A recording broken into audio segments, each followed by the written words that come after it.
सत्य से दूर। एक बार महात्मा बुद्ध ने अपने एक शिष्य पर प्रसन्न होकर उसे पारसमणि देने का वचन दिया। नियत स्थान पर बुलाकर बुद्ध ने शिष्य को उस स्थान पर खुदाई करने को कहा। खोदने पर वहां एक लोहे की डिब्बी मिली। बुद्ध ने शिष्य को बताया कि इसी में वह पारसमणि है जो किसी भी धातु से छूने पर उसे सोने में बदल देगी। शिष्य ने काफी अध्ययन किया था। उसने सोचा कि यदि डिब्बी में पारस पत्थर होता तो कम से कम यह लोहे की डिब्बी तो सोने की बन ही गई होती। इसलिए बुद्ध के विदा होते ही उसने वह डिब्बी बेकार जानकर फेंक दी। जमीन पर गिरने से डिब्बी खुल गई और उसमें रखा हुआ पत्थर छिटककर कहीं खो गया। लेकिन छिटकते समय उसका स्पर्श डिब्बी की बाहरी सतह से हो गया, सो डिब्बी सोने की हो गई। आश्चर्य से जब शिष्य ने निकट जाकर देखा तो उसे मालूम हुआ कि डिब्बी के अंदर पारसमणि को रखने के लिए कपड़े का अस्तर लगाया गया था, इसलिए उसका सीधा स्पर्श डिब्बी से नहीं हो पाया था और वह सोने की नहीं बन पाई थी। शिष्य को बहुत पछतावा हुआ। हम सब ज्ञान को, सत्य को पाने का साधन समझते हैं, लेकिन कई बार अपने तर्क ज्ञान के कारण ही हम सत्य से दूर हो जाते हैं।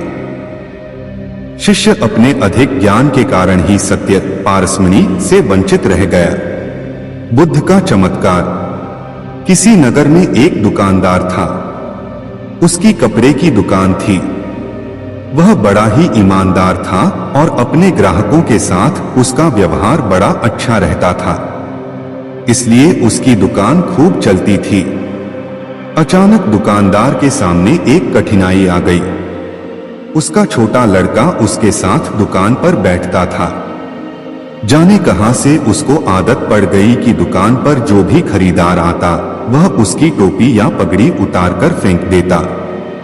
दुकानदार ने उसे बहुत समझाया, डराया, धमकाया, मारा पीटा, लेकिन उसने अपनी आदत न छोड़ी। धीरे धीरे लोगों ने उसकी दुकान पर आना कम कर दिया। दुकानदार बहुत ही परेशान हो गया। अब वह क्या करे? लड़के की मां नहीं थी, इसलिए घर पर अकेले उसे छोड़ भी नहीं सकता था। संयोग से एक दिन उसकी दुकान के सामने से भगवान बुद्ध निकले। उसने अपनी परेशानी उन्हें बताई। तथागत, आप जैसे भी बने इस लड़के को ठीक कर दीजिए, मैं आपका बड़ा एहसान मानूंगा। बुद्ध ने सारी बात सुनकर कहा, मैं तुम्हारे लड़के को ठीक तो कर दूंगा, लेकिन एक शर्त है। दुकानदार ने पूछा, क्या? वे बोले, मैं या तुम्हारा बालक जो करे तुम उसमें रोक टोक नहीं करोगे। दुकानदार राजी हो गया। अगले दिन बुद्ध अपने सिर पर एक साफा बांधकर उसकी दुकान पर आए। लड़का तो ताक में था ही। जैसे ही बुद्ध बैठे कि वह उठा और उनका साफा उतारकर सड़क पर फेंक दिया। बुद्ध ने हंसकर कहा, शाबाश बेटे। उन्होंने उसे पुचकारा और कहा, जरा दौड़कर साफे को उठा तो लाना। लड़के ने छलांग लगाई और साफा उठाकर ले आया। बुद्ध ने कहा, मेरे सिर पर इसे बांध दो। लड़के ने उसे उल्टा सीधा करके सिर पर लपेट दिया। दूसरे दिन बुद्ध फिर उसकी दुकान पर आए। उनके सिर पर साफा था, पर वे दुकान के सामने एक लकड़ी और छोटी कुल्हाड़ी डाल आए थे। दुकान पर आते ही उन्होंने लड़के को अपने पास बुलाया और कहा, बेटा, उस कुल्हाड़ी को उठाकर जरा लकड़ी के टुकड़े कर देना। दुकानदार ने सुना तो वह बड़ा घबराया। कहने को हुआ कि महाराज, आप यह क्या करवा रहे हो? लड़का अपना पैर काट लेगा, पर वह कुछ न बोलने का वचन जो दे चुका था।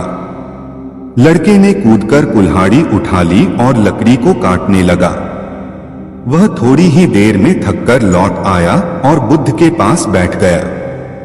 बुद्ध ने 7 दिन तक उससे कुछ न कुछ कराया। उसके बाद बच्चे की साफा उतारने की आदत एकदम छूट गई। दुकानदार चकित रह गया। उसने बुद्ध से कहा, तथागत, आपने यह क्या चमत्कार कर दिया? बुद्ध बोले, हम लोग दिन भर में बच्चे से 20 बार कहते हैं, यह मत कर, वह मत कर, लेकिन एक बार भी यह नहीं कहते कि यह कर। बालक कुछ करना चाहता है, तुमने देखा जब जब मैंने तुम्हारे लड़के को कुछ करने को कहा, उसने कितने आनंद से उस काम को किया। दुकानदार ने भगवान बुद्ध के चरणों में गिरकर अपनी भूल स्वीकार कर ली। उस दिन से उसका बिगड़ा बालक सुधर गया। उपकार। भगवान बुद्ध अक्सर अपने प्रिय शिष्यों को उपदेश देते समय कोई न कथा अवश्य सुनाते ताकि उनके उपदेश सरलता से समझ सकें। ऐसी ही एक कथा भगवान बुद्ध ने अपने शिष्यों को सुनाते हुए कहा।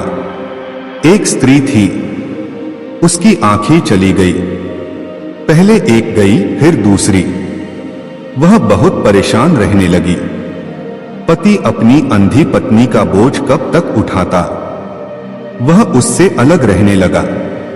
उसकी छोटी लड़की ने भी उससे मुंह मोड़ लिया। स्त्री हर काम के लिए पराश्रित थी, पर उसे कौन सहारा देता। ऐसी हालत में उसकी एक पुरानी सहेली उसके पास आकर रहने लगी, लेकिन उसका व्यवहार बड़ा अजीब था। वह स्त्री जब पानी मांगे तो एक बार पिला देती, दूसरी बार मांगने पर कह देती, मैं तुम्हारी नौकर नहीं हूं, उठो घड़े से लेकर अपने आप पी लो।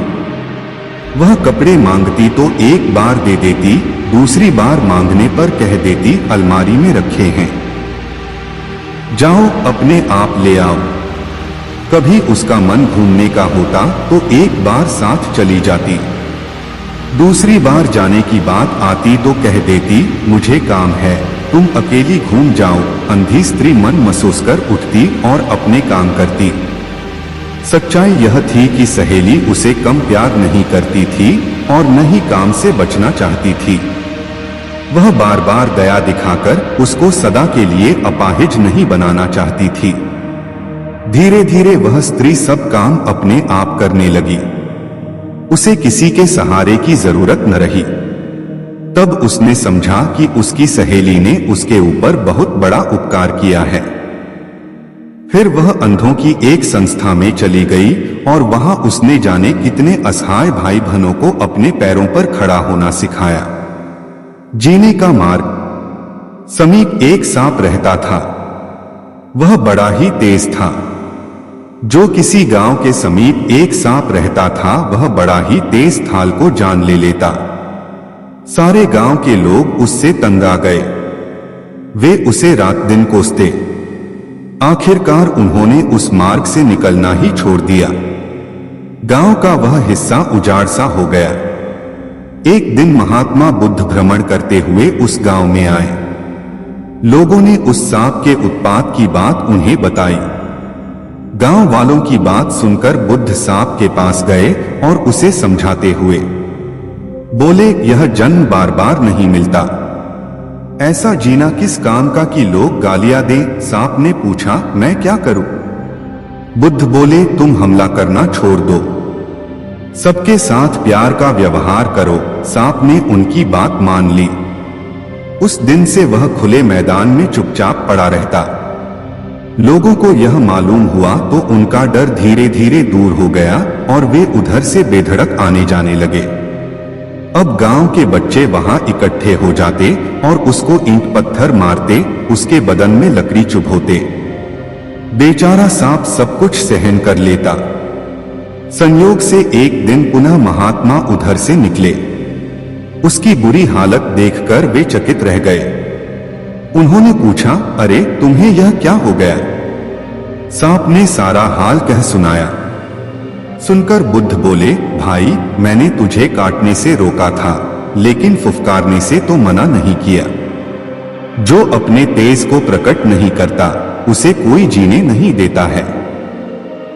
सांप अब भगवान बुद्ध की बात समझ चुका था। असली बात समझी। उस दिन से उसने फुफकारना शुरू कर दिया। उसकी फुफकार सुनते ही बच्चे दूर भाग जाते। अब उन्होंने उसे सताना छोड़ दिया। सांप काटना पहले ही छोड़ चुका था, इसलिए लोगों ने उससे डरना भी बंद कर दिया था। अब वे सभी चैन से रहने लगे। बुराई की जड़। किसी नगर में एक व्यक्ति रहता था। उसके आंगन में एक पौधा उग आया। कुछ दिनों बाद वह पौधा बड़ा हो गया और उस पर फल लगे। एक दिन एक फल पककर नीचे गिरा। उसे एक कुत्ते ने मुंह में दबा लिया। देखते देखते कुत्ते के प्राण निकल गए।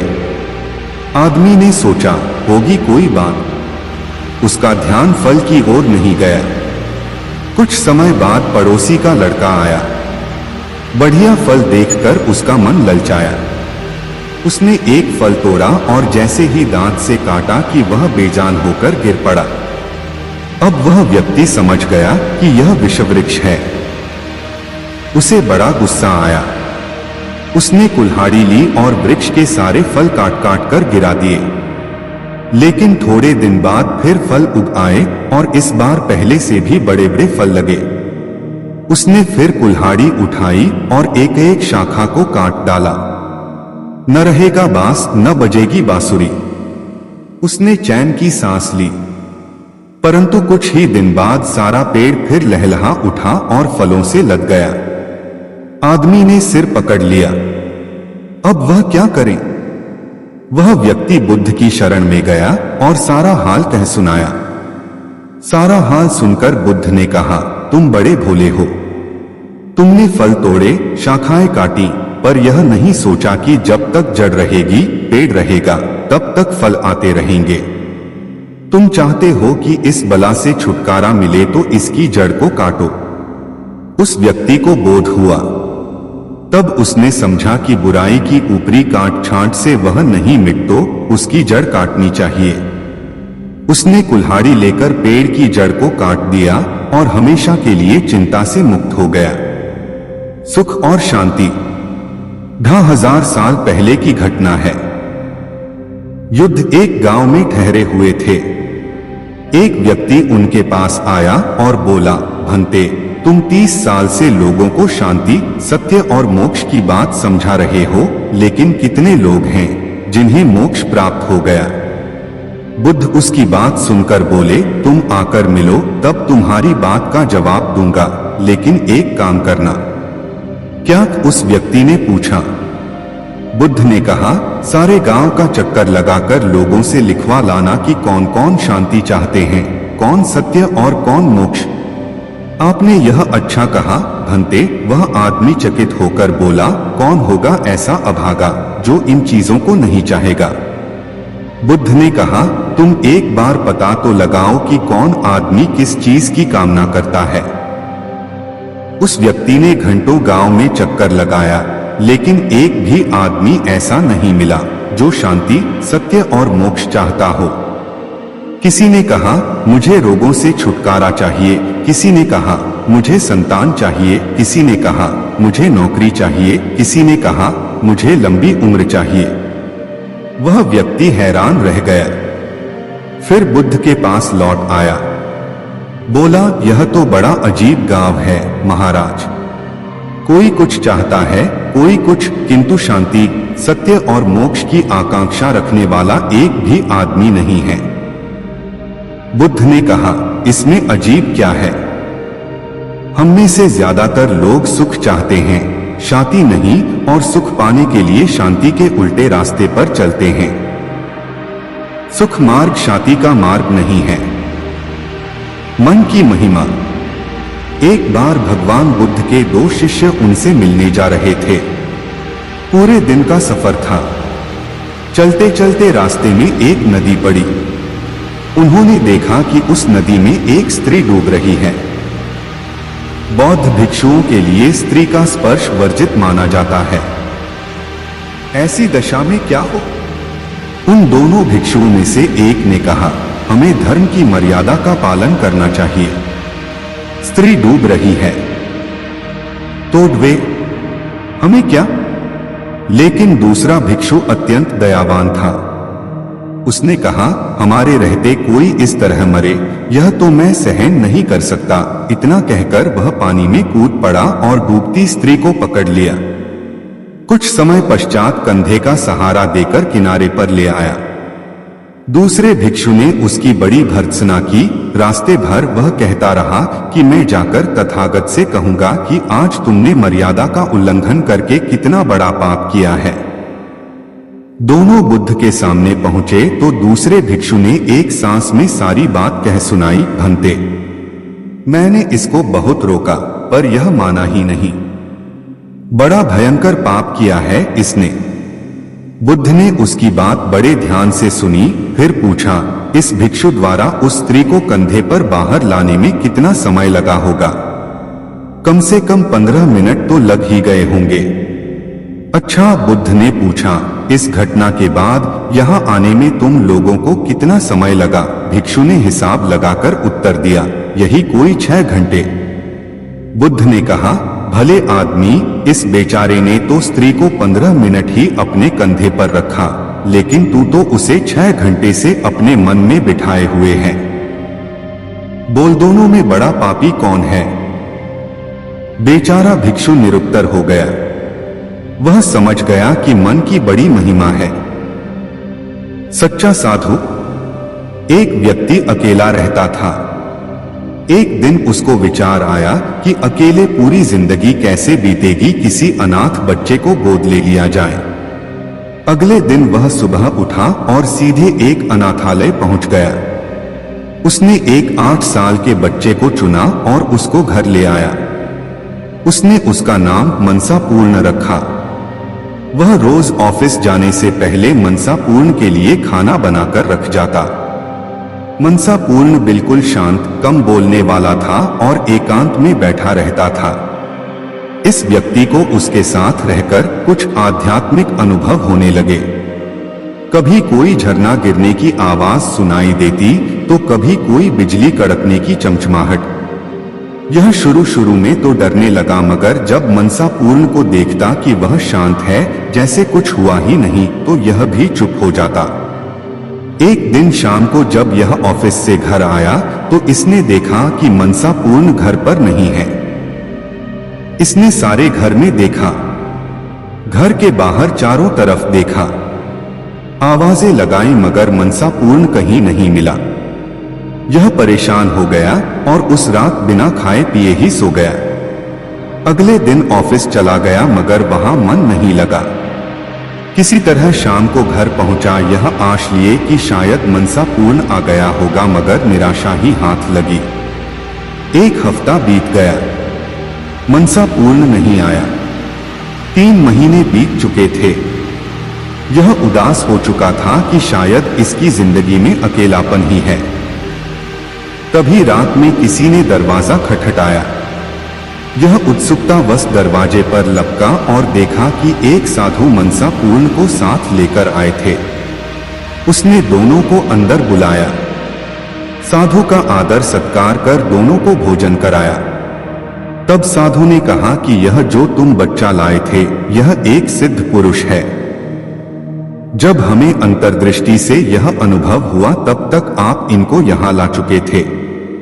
हमारे पूर्व गुरु महाराज ने कहा था कि आने वाले गुरु आपके अंदर दिखाई देंगे। हम उसी इंतजार में थे। जिस दिन हमें रात को अनुभव हुआ कि गुरुदेव वहां अनाथाश्रम में प्रकट हुए हैं, हम वहां गए तो पता लगा कि आप उनको यहां ले आए हैं। साधु ने उस व्यक्ति को कहा कि तुम अगर चाहो तो इन्हें गुरु रूप में स्वीकार कर सकते हो। मैं इनको इनके आश्रम दिखाने ले गया था। तुम चाहो तो हमारे साथ चल भी सकते हो। तब उस व्यक्ति को उस बच्चे के साथ बीते कुछ दिन याद आए और वह आवाजें और प्रकाश के झोंके याद आने लगे। उसको अपनी प्रसन्नता और बिना किसी कारण के आनंद का अनुभव याद आया था। और इस बच्चे के जाने के बाद के दिनों की निराशा और दुख भी याद आने लगा। और जैसे ही उसने मनसापूर्ण की तरफ देखा, उसे अपार ऊर्जा का अनुभव होने लगा जो उसके मस्तक पर चमक रही थी। उसने तुरंत मनसापूर्ण को गुरु रूप में स्वीकार कर लिया और उनके चरण छुए, दीक्षा ली और फिर वह तीनों आश्रम के लिए चल पड़े। जिंदगी में कब बदलाव आ जाए कोई नहीं जानता। अपनी जिंदगी को साफ सुथरा रखना चाहिए। किसी भी समय आपके ऊपर किसी बुद्ध पुरुष की कृपा हो सकती है और पूरा जीवन बदल जाता है। सच्चा साधु। एक दिन एक शिष्य भगवान बुद्ध के पास गया। प्रणाम निवेदन करके बोला, भंते, मैं देश में घूमना चाहता हूं, आपके आशीर्वाद का अभिलाषी। बुद्ध ने कहा, देश में अच्छे व बुरे दोनों प्रकार के लोग हैं। बुरे लोग तुम्हारी निंदा करेंगे और गालियां देंगे, तुम्हें कैसा लगेगा? शिष्य ने उत्तर दिया, मैं समझेंगा कि वे बड़े भले हैं, क्योंकि उन्होंने मुझ पर धूल नहीं फेंको। बुद्ध ने कहा, यदि कुछ लोगों ने धूल भी फेंक दी और थप्पड़ भी मार दिया तो? शिष्य ने कहा, मैं उन्हें भी भला ही मानूंगा, क्योंकि उन्होंने थप्पड़ ही तो मारा, डंडा तो नहीं मारा। यदि कोई डंडा मार दे तो भी मैं उसे बुरा नहीं मानूंगा, क्योंकि उसने हथियार से तो नहीं मारा, शिष्य ने जवाब दिया। बुद्ध ने आगे कहा, देश में डाकू मिल सकते हैं, हो सकता है जो हथियारों से तुम्हारी खबर लें।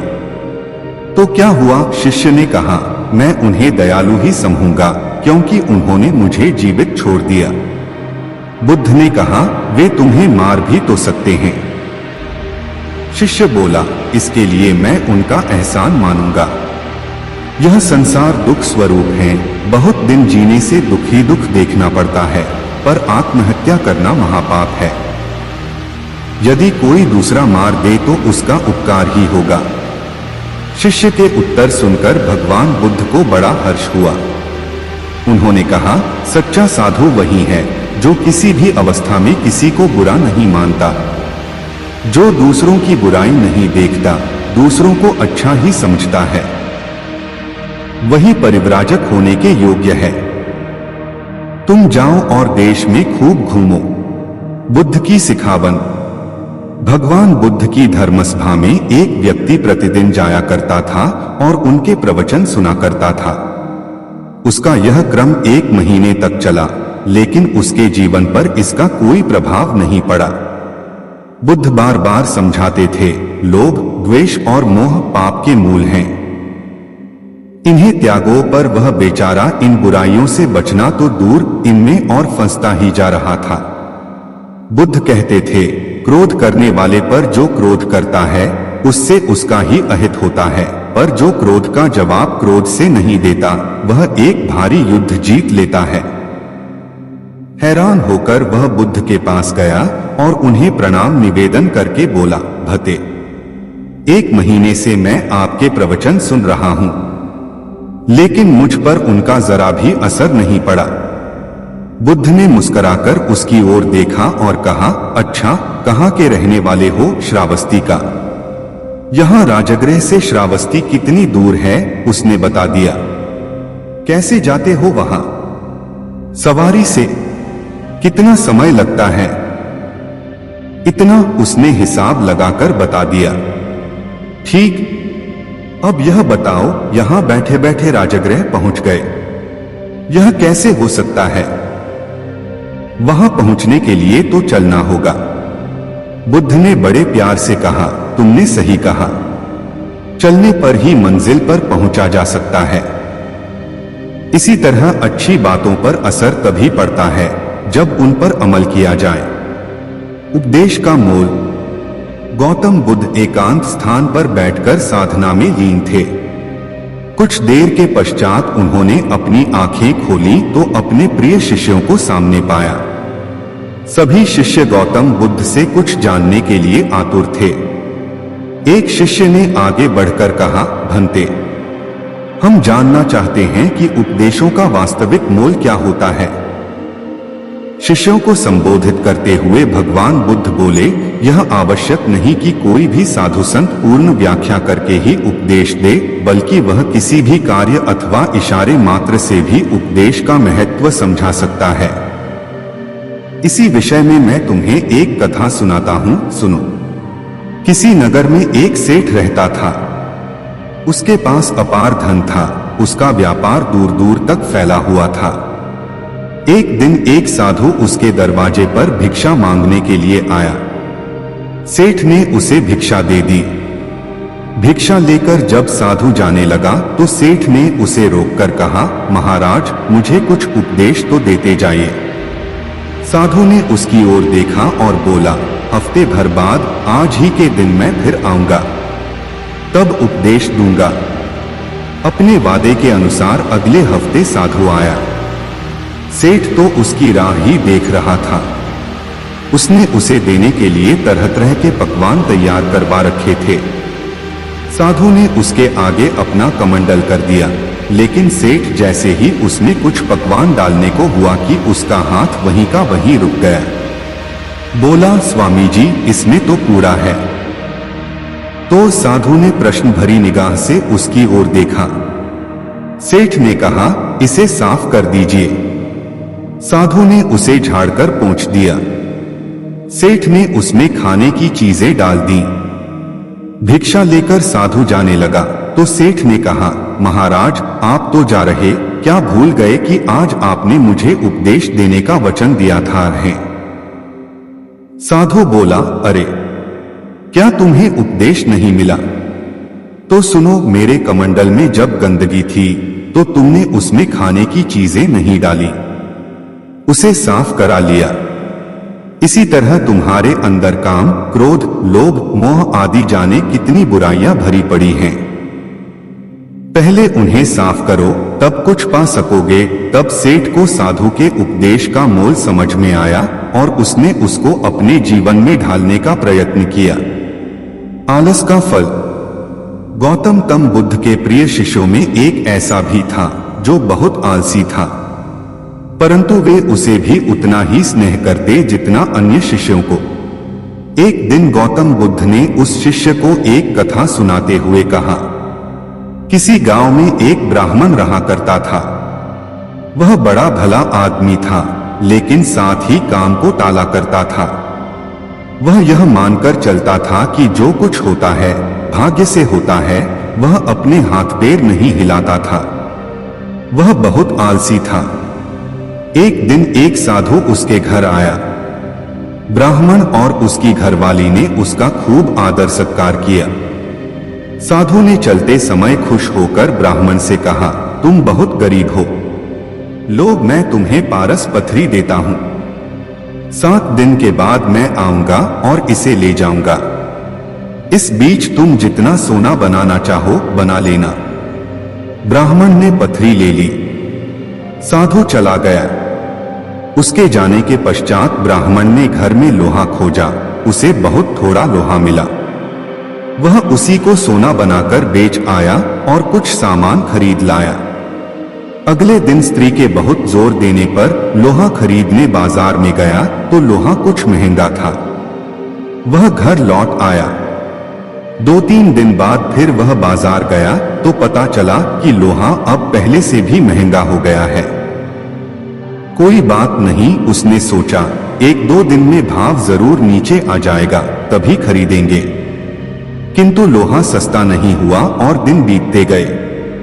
8वें दिन साधु आया और उसने अपनी पथरी मांगी तो ब्राह्मण ने कहा, महाराज, मेरा तो सारा समय यूं ही निकल गया। अभी तो मैं कुछ भी सोना नहीं बना पाया। आप कृपा करके इस पथरी को कुछ दिन मेरे पास और छोड़ दीजिए।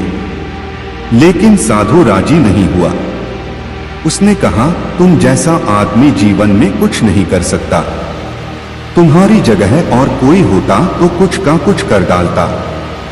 जो आदमी समय का उपयोग नहीं जानता वह कभी सफल नहीं होता। ब्राह्मण पछताने लगा, पर अब क्या हो सकता था। साधु पथरी लेकर जा चुका था। उसे अपने आलस और भाग्य पर जरूरत से ज्यादा यकीन की कीमत चुकानी पड़ी। इसलिए कहा जाता है कि आलस आदमी का सबसे बड़ा दुश्मन होता है। शिष्य अब बुद्ध के कहने का तात्पर्य समझ चुका था। उसने कसम खाई कि वह आज के बाद आलस को त्याग देगा। इसके पश्चात उसने कभी आलस नहीं किया। सांच को आंच नहीं। एक दिन भगवान बुद्ध अपने शिष्यों को सच का उपदेश दे रहे थे। सच्चाई पर आधारित कथा सुनाते हुए भगवान बुद्ध बोले, किसी नगर में एक जुलाहा रहता था। वह बहुत बढ़िया कंबल तैयार करता था। एक दिन उसने एक साहूकार को 2 कंबल दिए। साहूकार ने 2 दिन बाद उनका दाम ले जाने को कहा। साहूकार दिखाने को तो धर्म क्रम करता था, माथे पर तिलक लगाता था, लेकिन मन उसका मैला था।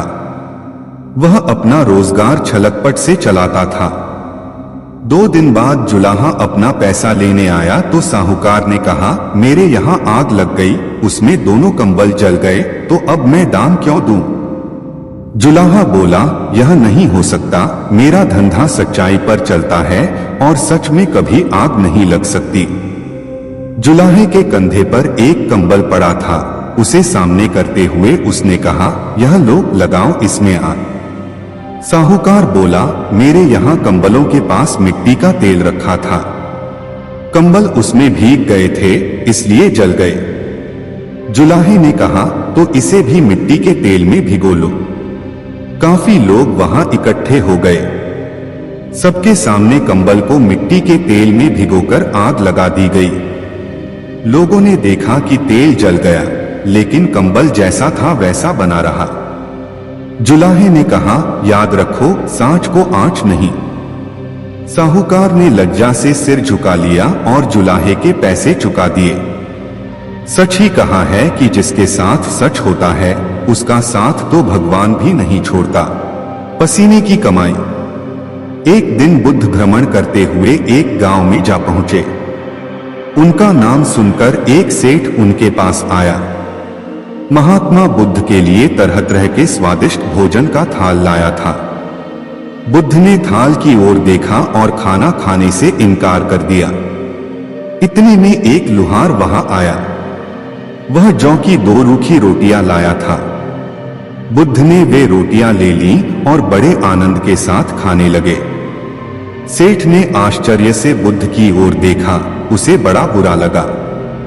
कहां वह, कहां लुहार, कहां उसका लाया भोजन और कहां लुहार की 2 मोटी मोटी रोटियां। जब बुद्ध भोजन कर रहे थे तो सेठ से न रहा गया। उसने कहा, महाराज, यह कहाँ का न्याय है कि मैं पहले खाना लाया और इतना बढ़िया लाया, पर आपने उसे लेने से इनकार कर दिया और इस लुहार की रूखी रोटियों को प्रेम से खा रहे हैं। बुद्ध थोड़ा रुके, फिर बोले, इस लुहार की कमाई अपनी मेहनत की कमाई है, पवित्र कमाई है, जबकि तेरी कमाई तेरे पसीने की नहीं है, उसे पवित्र नहीं कहा जा सकता। सेठ ने कहा, नहीं जी, ऐसा नहीं है। बुद्ध ने कहा, तो स्वयं ही देख लो।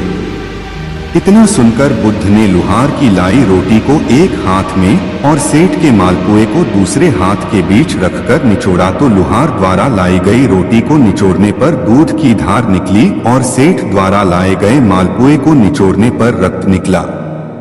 सेठ को काटो तो खून नहीं। वह लज्जा से सिर झुकाकर अपना थाल लेकर चला गया। इसलिए कहा जाता है कि मेहनत की रोटी भी हराम के कई पकवानों से अच्छी होती है। एक एक पल एक एक युग के समान हो गया। वह चाहता था कि कैसे भी शाम हो जाए। शाम हुई और रात भी हो गई, लेकिन उसकी इच्छा पूरी नहीं हुई। मोहरें मिलना तो दूर, हाथ में आई मोहर भी चली गई। वह सिर धुनने लगा। तभी आकाशवाणी हुई, सेठ याद रख, त्याग फलता है, लोभ छलता है। कथा सुनकर शिष्य त्याग और लोभ का मर्म जान गए। मेहनती किसान। बहुत समय पहले की बात है। रामपुरी नगरी में एक गरीब किसान रमेश और अपनी पत्नी सुनीता के साथ रहता था। उसकी फसल पूरे गांव में सबसे अच्छी होती थी। वह फसल उगाने के साथ साथ सब्जियां भी बेचा करता था। दिन भर खेत में काम करता और शाम को सब्जियां बेचता। एक दिन वह सुबह सुबह उठता है और अपने पत्नी से कहता है, सुनीता, मैं खेत में काम करने जा रहा हूं, तुम मेरे लिए खाना लाना। उसकी पत्नी कहती है, ठीक है। वह अपने खेत में काम करने के लिए चला जाता है। खेत में काम कर ही रहा था, तभी उसे 2 आदमी अपनी मेड़ पर आते हुए दिखाई देते हैं। वह उस गांव के जमींदार थे। रमेश के पास आकर जमींदार जी बोलते हैं, मैंने सुना है कि तुम पूरे गांव में सबसे अच्छी फसल उगाते हो, क्या तुम अपनी फसल मुझे बेचोगे? मैं तुम्हारी फसल को अच्छे दामों पर लूंगा। किसान रमेश बोलता है, क्यों नहीं मालिक, यह तो मेरी खुशी की बात है जो मैं अपना अनाज आपको अच्छे दाम पर बेचूं। जमींदार जी बोलते हैं, ठीक है, फसल पक जाने पर हमारे कुछ आदमी आकर तुम्हारे फसल को काटकर तुम्हारे घर पहुंचा देंगे। रमेश कहता है, ठीक है मालिक। कुछ देर बीते ही थे कि उसकी पत्नी रमेश के पास खाना लेकर आती है।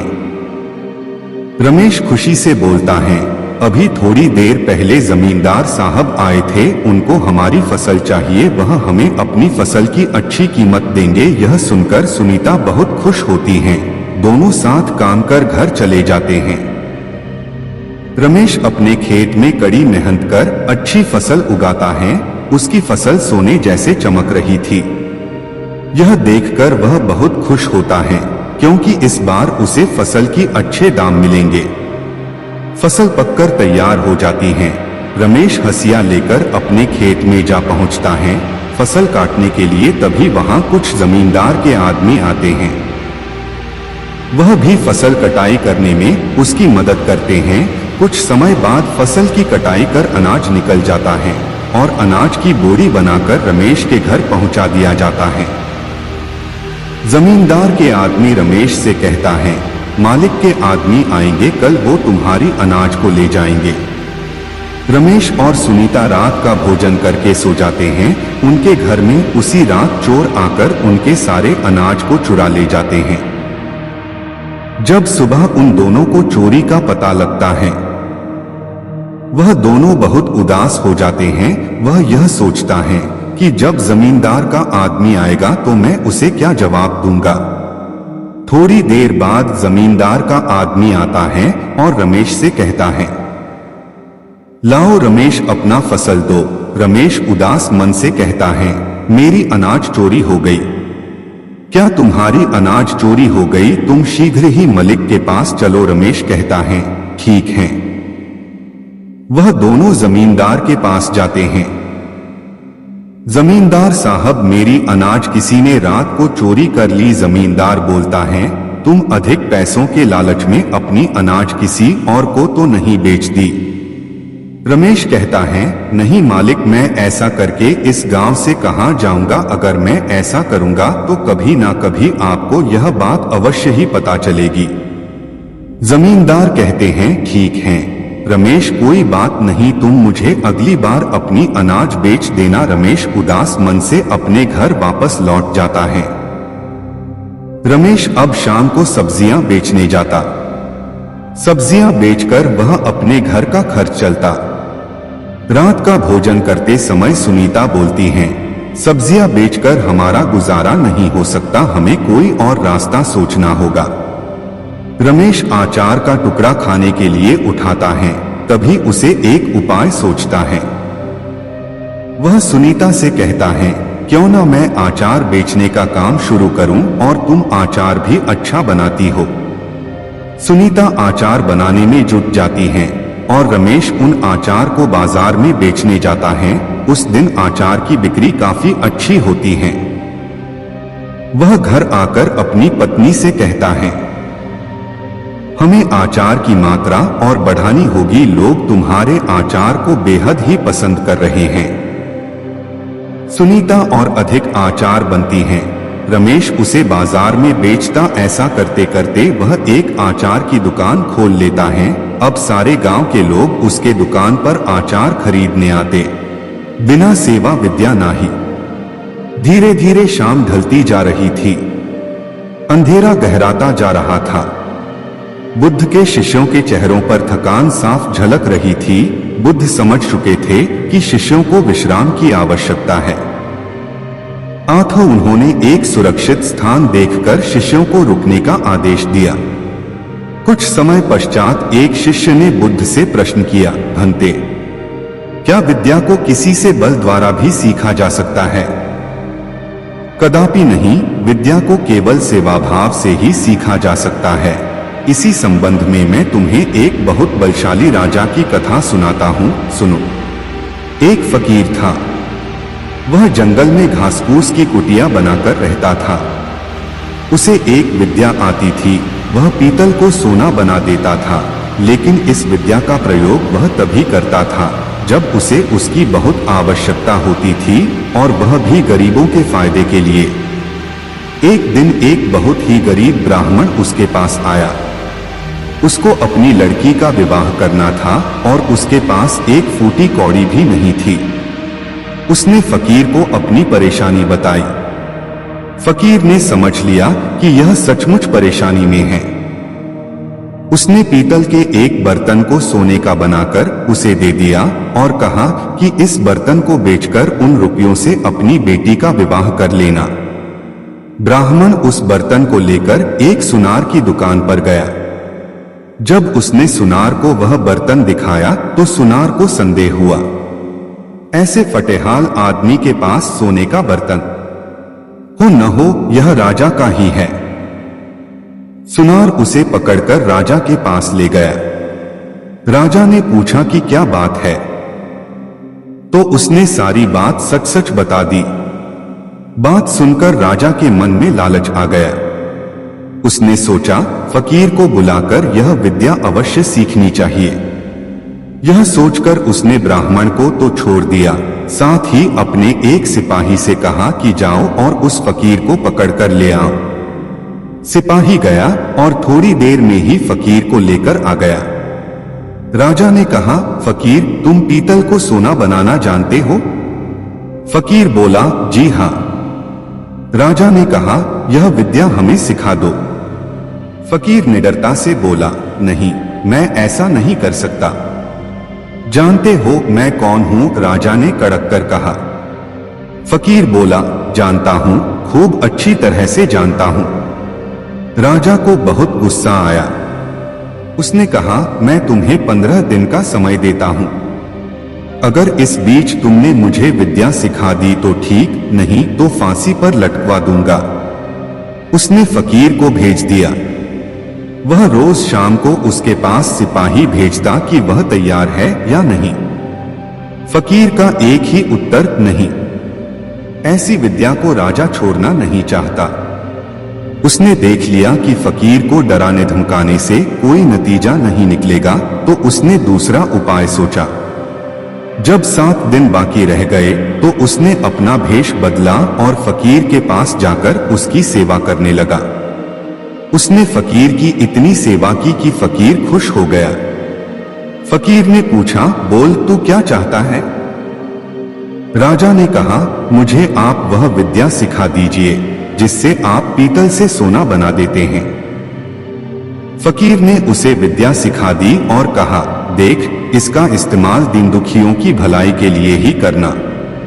राजा अपने महल में आ गया।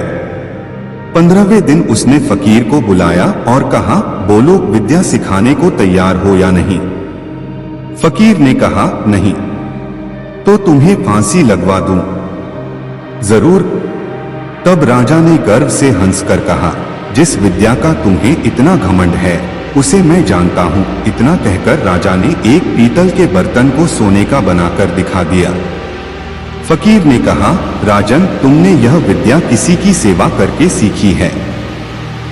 विद्या कभी भी डरा धमकाकर हासिल नहीं की जा सकती। सभी शिष्य कहानी का अर्थ समझ चुके थे। इसके पश्चात सभी ने एक साथ भोजन किया और विश्राम करने लगे। शांति का मार्ग। एक दिन गौतम बुद्ध अपने शिष्यों के मध्य शांति की चर्चा कर रहे थे। चर्चा करते हुए उन्होंने अपने शिष्यों को एक कथा सुनाई। एक व्यापारी था। उसने व्यापार में खूब कमाई की, बड़े बड़े मकान बनवाए, नौकर चाकर रखे, लेकिन दुर्भाग्य की बात है कि उसके दिन फिर गए। व्यापार में घाटा आया और वह एक एक पैसे के लिए मोहताज हो गया। जब उसकी परेशानी असहनीय हो गई तब वह एक साधु के पास गया और रोते हुए बोला, महाराज मुझे कोई मार्ग बताइए जिससे मुझे शांति मिले। साधु ने पूछा, तुम्हारा सब कुछ चला गया? व्यापारी ने कहा, हाँ महाराज। साधु बोला, तुम्हारा था तो उसे तुम्हारे पास रहना चाहिए था। वह चला कैसे गया? व्यापारी चुप हो गया। जन्म के समय तुम अपने साथ कितना धन लाए थे? स्वामी जी, जन्म के समय तो सब खाली हाथ आते हैं। साधु बोला, ठीक है, अब यह बताओ कि मरते समय अपने साथ कितना ले जाना चाहते हो? मरते समय साथ कौन ले जाता है जो मैं ले जाऊंगा? साधु बोला, जब तुम खाली हाथ आए थे और खाली हाथ जाओगे तो फिर चिंता किस बात की करते हो? व्यापारी ने कहा, महाराज, जब तक मौत नहीं आती तब तक मेरी और मेरे घर वालों की गुजर बसर कैसे होगी? साधु हंस पड़ा, जो धन के भरोसे रहेगा उसका यही हाल होगा। तुम्हारे हाथ पैर तो हैं, उन्हें काम में लाओ। पुरुषार्थ सबसे बड़ा धन है। ईश्वर पर भरोसा रखो। शांति का यही एकमात्र मार्ग है। व्यापारी की आंखें खुल गईं। उसका मन शांत हो गया। जाने कितने वर्षों के बाद पहली बार रात को उसे चैन की नींद आई और उसके शेष दिन बड़े आनंद में बीते। प्रातःकाल दैनिक कार्यों से निवृत्त होकर गौतम बुद्ध के सभी शिष्य एकत्र हो गए। गौतम बुद्ध ने संदेश देना आरंभ किया। बोले, आज मैं तुम्हें ऐसे व्यक्ति की कथा सुनाता हूँ जिसके पास सब कुछ होते हुए भी वह दुखी था। गौतम बुद्ध ने कहना आरंभ किया। किसी नगर में एक सेठ रहता था। उसके पास लाखों की संपत्ति थी, बहुत बड़ी हवेली थी, नौकर चाकर थे। फिर भी सेठ के मन को शांति नहीं थी। एक दिन किसी ने उसे बताया कि अमुक नगर में एक साधु रहता है। वह लोगों को ऐसी सिद्धि प्राप्त करा देता है कि उससे मनचाही वस्तु मिल जाती है। सेठ उस साधु के पास गया और उसे प्रणाम करके निवेदन किया, महाराज, मेरे पास धन की कमी नहीं है, पर फिर भी मेरा मन बहुत अशांत रहता है। आप कुछ ऐसा उपाय बता दीजिए कि मेरी अशांति दूर हो जाए। सेठ ने सोचा कि साधु बाबा उसे कोई तावीज दे देंगे या और कुछ कर देंगे जिससे उसकी इच्छा पूरी हो जाएगी, लेकिन साधु ने ऐसा कुछ भी नहीं किया। अगले दिन उसने सेठ को धूप में बिठाए रखा और स्वयं अपनी कुटिया के अंदर छाया में जाकर चैन से बैठा रहा। गर्मी के दिन थे। सेठ का बुरा हाल हो गया। उसको बहुत गुस्सा आया, पर वह उसे चुपचाप पी गया। दूसरे दिन साधु ने कहा, आज तुम्हें दिन भर खाना नहीं मिलेगा। भूख के मारे दिन भर सेठ के पेट में चूहे कूदते रहे। अन्न का एक दाना भी उसके मुंह में नहीं गया, लेकिन उसने देखा कि साधु ने तरह तरह के पकवान उसी के सामने बैठकर बड़े आनंद से खाए। सेठ सारी रात परेशान रहा। उसे एक क्षण को भी नींद नहीं आई। वह सोचता रहा कि साधु तो बड़ा स्वार्थी है। तीसरे दिन सवेरे ही उठकर उसने अपना बिस्तर बांधा और चलने को तैयार हो गया। तभी साधु बाबा उसके सामने आकर खड़े हो गए और बोले, सेठ, क्या हुआ? सेठ ने कहा, मैं यहाँ बड़ी आशा लेकर आपके पास आया था, लेकिन मुझे यहाँ कुछ नहीं मिला। उल्टे ऐसी मुसीबतें उठानी पड़ी जो मैंने जीवन में कभी नहीं उठाई। मैं जा रहा हूं। साधु हंसकर बोला, मैंने तुम्हें इतना कुछ दिया, पर तूने कुछ भी नहीं लिया। सेठ ने विस्मय भाव से साधु की ओर देखा और बोला, आपने तो मुझे कुछ भी नहीं दिया। साधु ने कहा, सेठ, पहले दिन जब मैंने तुम्हें धूप में बिठाया और स्वयं छाया में बैठा रहा, तब मैंने तुम्हें बताया कि मेरी छाया तेरे काम नहीं आ सकती।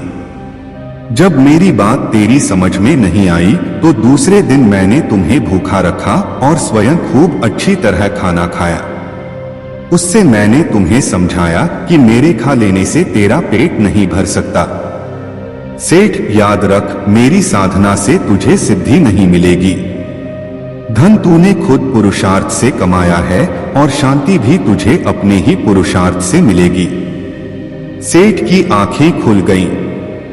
अब उसे अपनी मंजिल पर पहुंचने का रास्ता मिल गया था। साधु के प्रति कृतज्ञता व्यक्त करता हुआ वह अपने घर लौट आया। यक्ष का उत्पात। श्रावस्ती नगर के अड़बिक गांव में एक बड़ा दुर्दांत यक्ष रहता था, एक पीपल वृक्ष के ऊपर जिसका वास था। वह नित्य एक प्राणी की जान लेता था। लोग उसके भय से क्रमवार व्यक्ति को उसके पास भेजते थे। प्रभु गौतम जनता के हित में उस दुष्ट से पीछा छुड़ाने के लिए एक बार उस गांव में गए। लोगों ने उनको यक्ष के बारे में विस्तार से बताया। प्रभु ऐसा सुन वहां पर गए जहां उसका वास था। तथागत ने उसी पीपल वृक्ष के नीचे अपना आसन लगा लिया और बैठ गए। उसने प्रभु को वहां बैठा देखा तो समझ गया कि मेरा आहा आ गया। वह वृक्ष के नीचे उतरा और कटार लेकर प्रभु को मारने दौड़ा। जो ही उसको दृष्टि प्रभु के मुख की ओर गई, वह उसी समय प्रभु के चरणों में गिर पड़ा और गौतम के उपदेश से उसने हमेशा के लिए हिंसा का त्याग कर दिया। साधु का नुस्खा। एक समय गौतम बुद्ध अपने शिष्यों के साथ भ्रमण कर रहे थे। भ्रमण करते समय सभी एक स्थान पर विश्राम के लिए बैठ गए। समय बिताने के लिए भगवान बुद्ध ने अपने शिष्यों को एक कथा सुनाई। किसी नगर में एक व्यक्ति रहता था। उसने परदेश के साथ व्यापार किया। मेहनत फली कमाई हुई और उसकी गिनती सेठों में होने लगी। महल जैसी हवेली बन गई। वैभव और बड़े परिवार के बीच उसका जीवन बड़े आनंद से बीतने लगा। एक दिन किसी दूसरे नगर से उसका एक संबंधी आया। बातचीत के बीच उसने बताया कि उसके यहाँ का सबसे बड़ा सेठ गुजर गया। बेचारे की लाखों की धन संपत्ति पड़ी रह गई। बात सहज भाव से कही गई थी, पर उस आदमी के मन को डगमगा गई। हाँ, उस सेठ की तरह एक दिन वह भी तो मर जाएगा। उसी क्षण से उसे बार बार मौत की याद सताने लगी। हाँ, मौत आएगी, उसे ले जाएगी और सब कुछ यही छूट जाएगा। मारे चिंता के उसकी देह सूखने लगी। देखने वाले देखते कि उसे किसी चीज की कमी नहीं है, उस पर उसके भीतर का दुख ऐसा था कि किसी से कहा भी नहीं जा सकता था। धीरे धीरे वह बिस्तर पर पड़ गया। बहुत इलाज कराया गया, लेकिन उसका रोग कम होने की बजाय बढ़ता ही गया। एक दिन एक साधु उसके घर पर आया। उस आदमी ने बेबसी से उसके पैर पकड़ लिए और रो रो कर अपनी व्यथा उसे बता दी। सुनकर साधु हंस पड़ा और बोला, तुम्हारे रोग का इलाज तो बहुत ही सरल है। उस आदमी के खोए प्राण मानो लौट आए। अधीर होकर उसने पूछा, स्वामी जी, वह इलाज क्या है? साधु ने कहा, देखो, मौत का विचार जब मन में आए, जोर से कहो, जब तक मौत नहीं आएगी मैं जीऊंगा। इस नुस्खे को 7 दिन तक आजमाओ, मैं अगले सप्ताह आऊंगा। 7 दिन के बाद साधु महाराज आए तो देखते क्या है कि वह आदमी बीमारी के चंगुल से बाहर आ गया है और आनंद के गीत गा रहा है। साधु को देखकर वह दौड़ा और उसके चरणों में गिरकर बोला, महाराज, आपने मुझे बचा लिया। आपकी दवा ने मुझ पर जादू का सा असर किया है। मैंने समझ लिया कि जिस दिन मौत आएगी उसी दिन मरूंगा, उससे पहले नहीं। साधु ने कहा, वत्स, मौत का डर सबसे बड़ा डर है। वह जितनों को मारता है, मौत उतनों को नहीं मारती। त्याग का महत्व। एक दिन भ्रमण करते हुए गौतम बुद्ध के एक शिष्य ने त्याग का महत्व जानने की जिज्ञासा प्रकट की। तभी गौतम बुद्ध ने अपने सभी शिष्यों को एक स्थान पर बैठने का आदेश दिया और त्याग का महत्व समझाते हुए उन्हें एक कथा सुनाई। किसी देश में एक राजा राज करता था। वह बहुत ही अभिमानी था। अपने बराबर किसी को नहीं समझता था। कारण उसका राज्य विशाल था। राजकोष धन से भरा था। उसके पास बहुत बड़ी सेना थी और उसके आसपास नौकर चाकरों की पलटन थी जो हर घड़ी उसका हुक्म बजाती रहती थी। चापलूस उसके अहंकार को बढ़ावा देते रहते थे। संयोग से एक दिन एक फकीर उस राजा के यहाँ आया। उसके चेहरे पर तेज चमक रहा था और आंखों में प्रेम भरा था। उसने राजा की ओर देखा और उसकी भावभंगिमा से क्षण भर में ताड़ गया कि राजा धन दौलत और सत्ता के मद में चूर है। उसकी भीतर की आंखें बंद हैं। अपने स्वभाव के अनुसार राजा ने कड़क कर पूछा, फकीर, तुझे क्या चाहिए?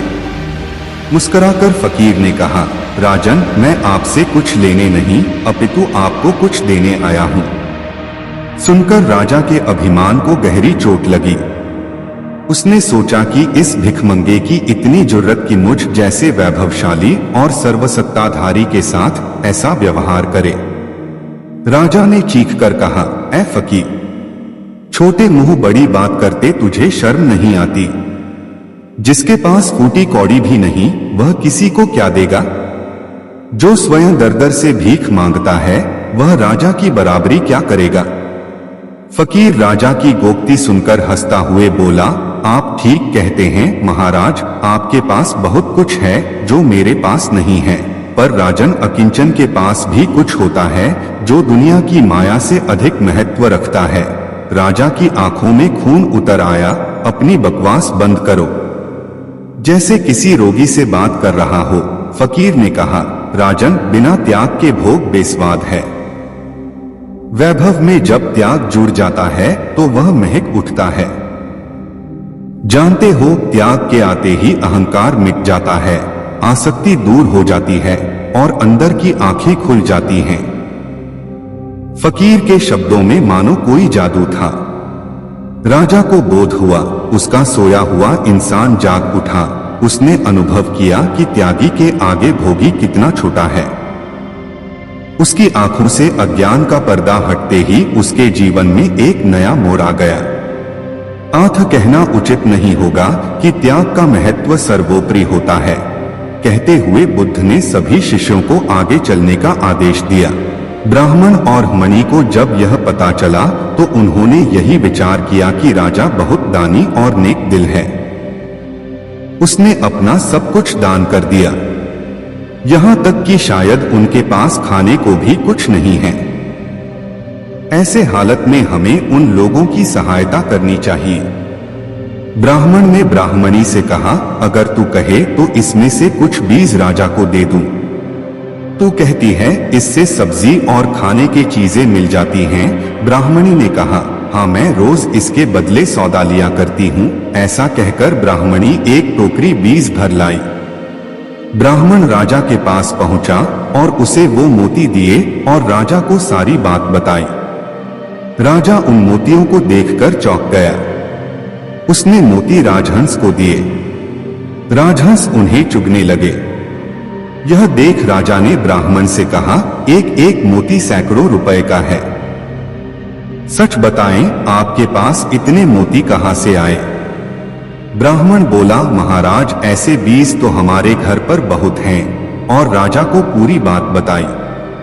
राजा अपने मंत्रियों के साथ ब्राह्मण के घर पहुंचे और उन चारों पेड़ों को देखा। पूछताछ में उन सिक्कों वाली बात सामने आ गई। जब पेड़ों को देखा तो उनकी जड़ के पास वही सिक्के चिपके हुए थे। आज ब्राह्मण ब्राह्मणी को मालूम हुआ कि उनके पास लाखों करोड़ों की दौलत है जिसे वो साधारण बीज समझते थे। ब्राह्मण ने सोचा कि मेरे लिए यह धन किस काम का। ऐसा सोच ब्राह्मण ने सारे मोती राजा को दान में दे दिए। राजा की आंखें भी खुल गई। मेहनत के धन की कीमत उन्हें मालूम पड़ गई। उस दिन राजा ने प्रण कर लिया कि मैं खजाने के पैसों से एक भी पैसा अपने खर्च में नहीं लगाऊंगा। अपना खर्चा मेहनत करके चलाऊंगा। खजाने और ब्राह्मण के दान से राजा ने जनता के हित में कई धर्म कर्म के काम शुरू कर दिए। निराशा एक ऐसी बीमारी है जिसकी चपेट में एक बार कोई आ गया तो उसका उभरना बहुत ही मुश्किल हो जाता है। अधिकांश लोग नए काम की शुरुआत तो बहुत उत्साह के साथ करते हैं, लेकिन अपने द्वारा तय समय सीमा में अगर सफलता हासिल नहीं होती तो कुछ समय बाद ही सारा उत्साह खत्म होने लगता है। इसका सबसे बड़ा कारण होता है उदासीनता, यानी खुद में मोटिवेशन की कमी। काम चाहे छोटा हो या बड़ा, उसे अच्छे से पूरा करने के लिए मोटिवेशन की बहुत जरूरत होती है। रास्ते कहाँ खत्म होते हैं जिंदगी के सफर में? मंजिलें तो वही हैं जहां ख्वाहिशें थम जाए। उजालों में मिल ही जाएगा कोई ना कोई। तलाश उसकी करो जो अंधेरों में भी साथ दे। जित और हार आपकी सोच पर निर्भर करती हैं। मान लो तो हार होगी और ठान लो तो जित होगी। जिंदगी की कठिनाइयों से भाग जाना आसान होता है। जिंदगी में हर पहलू इम्तिहान होता है।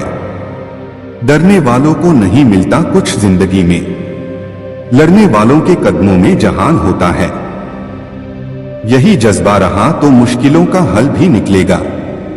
जमी बंजर हुई तो क्या वहीं से जल भी निकलेगा।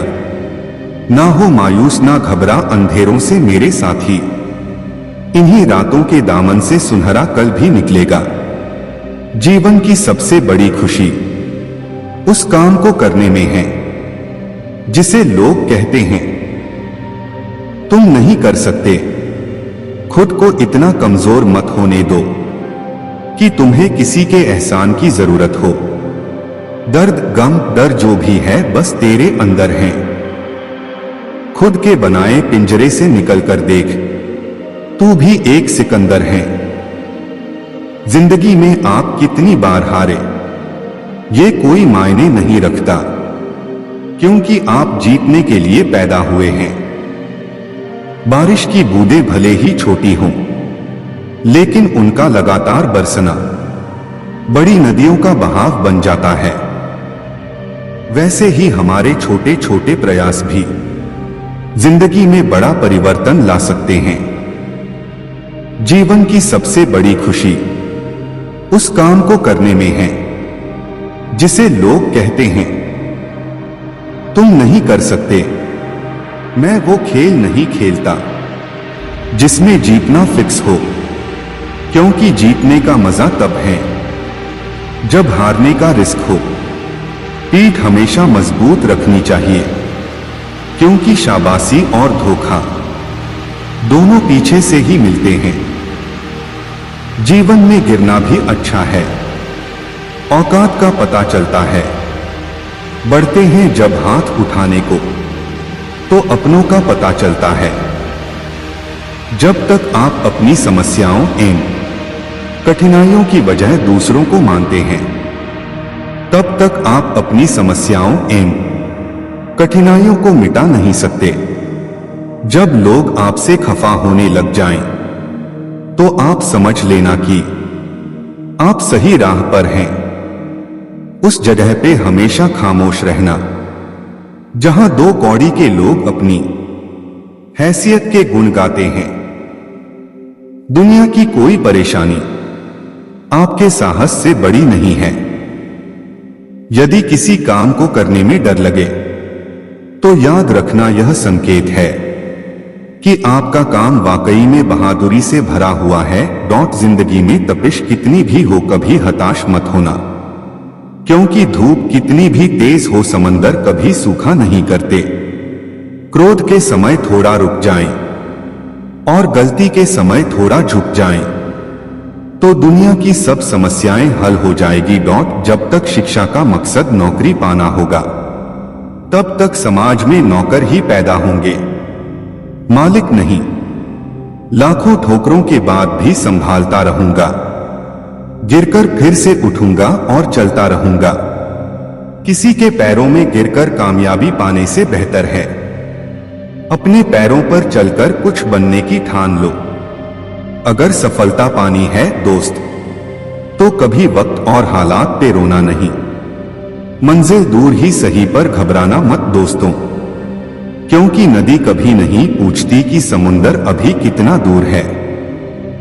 पतझड़ हुए बिना पेड़ों पर नए पत्ते नहीं आते। कठिनाई और संघर्ष सहे बिना अच्छे दिन नहीं आते। छाता और दिमाग तभी काम करते हैं जब वो खुले हो, बंद होने पर दोनों बोझ लगते हैं। एक न एक दिन हासिल कर ही लूंगा मंजिल, ठोकरे जहर तो नहीं जो खाकर मर जाऊंगा। मैदान में हारा हुआ इंसान फिर से जीत सकता है, लेकिन मन से हारा हुआ इंसान कभी नहीं जीत सकता। पानी में गिरने से किसी की मृत्यु नहीं होती। मृत्यु तभी होती है जब तैरना नहीं आता। परिस्थितियां कभी समस्या नहीं बनती। समस्या तभी बनती है जब उनसे निपटना नहीं आता। कहते हैं कब्र में सुकून की नींद होती है। अजीब बात है कि यह बात भी जिंदा लोगों ने कही। दुनिया के लोग बड़े जालिम हैं। वो तुम्हारे दुख दर्द रो रो कर पूछेंगे और हंस हंस कर सारी दुनिया को बताएंगे। यूं जमीन पर बैठकर क्यों आसमान देखता है? पखों को खोल, जमाना सिर्फ उड़ान देखता है।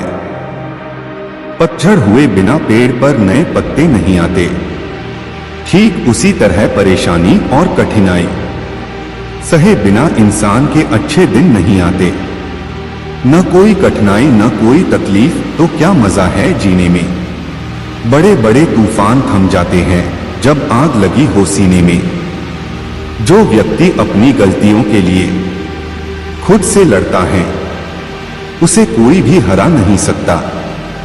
जिंदगी में जो भी हासिल करना हो उसे वक्त पर हासिल करो, क्योंकि जिंदगी मौके कम और धोखे ज्यादा देती है।